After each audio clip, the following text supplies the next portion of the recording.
Today we're going to talk about classifying polygons. A polygon is a closed plane figure which lies in a plane with a minimum number of, let's choose another color for a minimum number, let's say 3 sides. So that would mean that it is the smallest one is a triangle.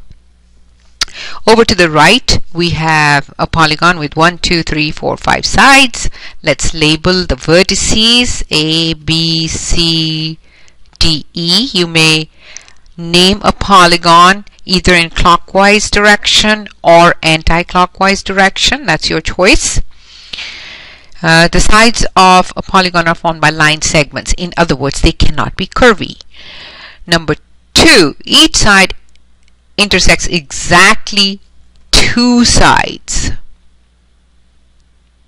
one at each end point. So if AE intersects DE and BA at the end points E and A, and each end point is called a vertex.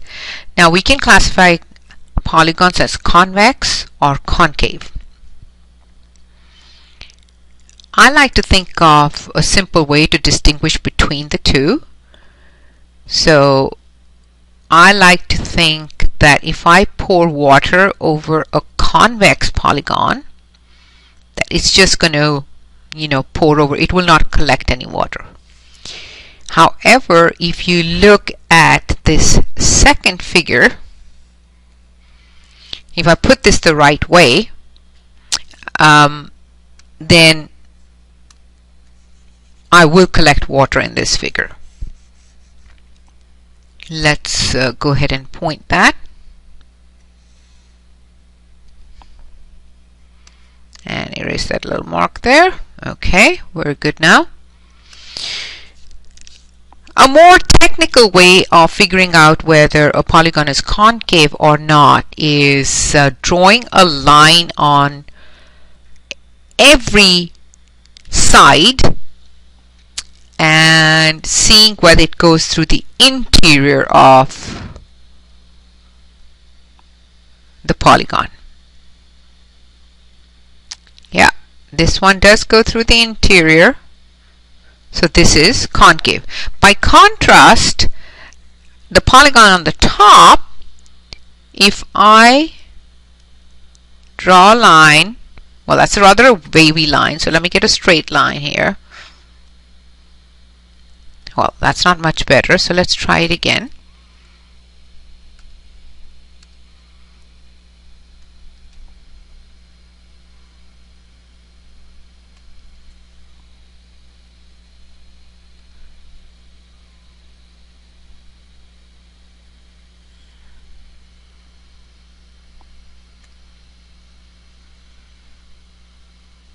Okay.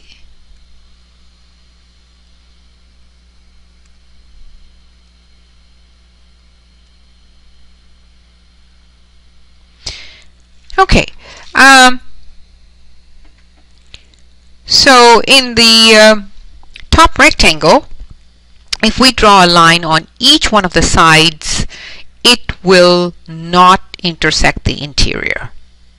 And that is how you distinguish between a convex and a concave. In a concave, a line containing one of the line segments will go through the interior. So let's just color the interior.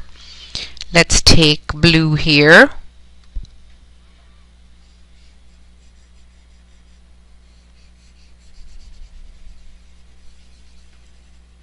This is my favorite kindergarten coloring activity.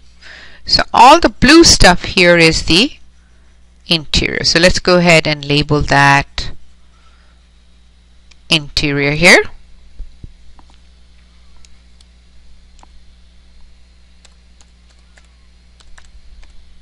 Interior.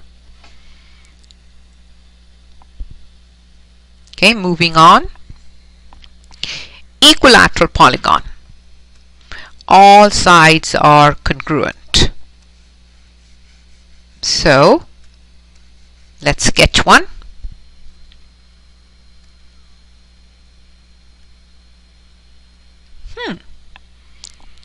That is an equilateral triangle and meets all the criterion for an equilateral polygon, and those are the congruency signs. Equiangular polygon. So let's try that.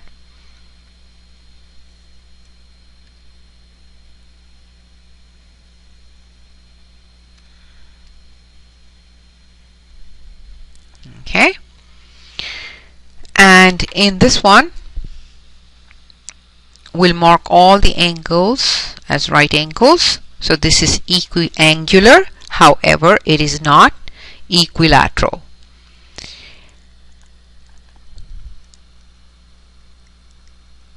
So now let's draw a regular polygon. Okay. I love playing with colors.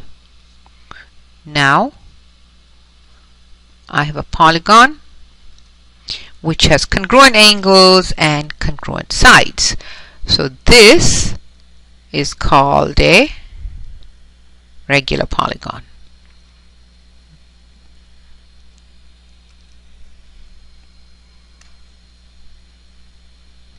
This is an equiangular polygon.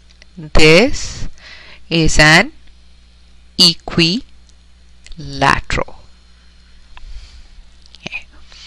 So now suppose you are given a regular polygon with sides x squared plus 2x plus 40 and x squared minus x plus 190.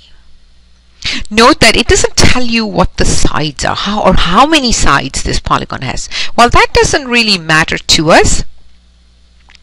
What we're going to do is, we know it's regular. We know what the sides are. We know that regular means that all the sides are congruent or they're equal in measure. So we're just going to go ahead and set the sides equal to each other by hand.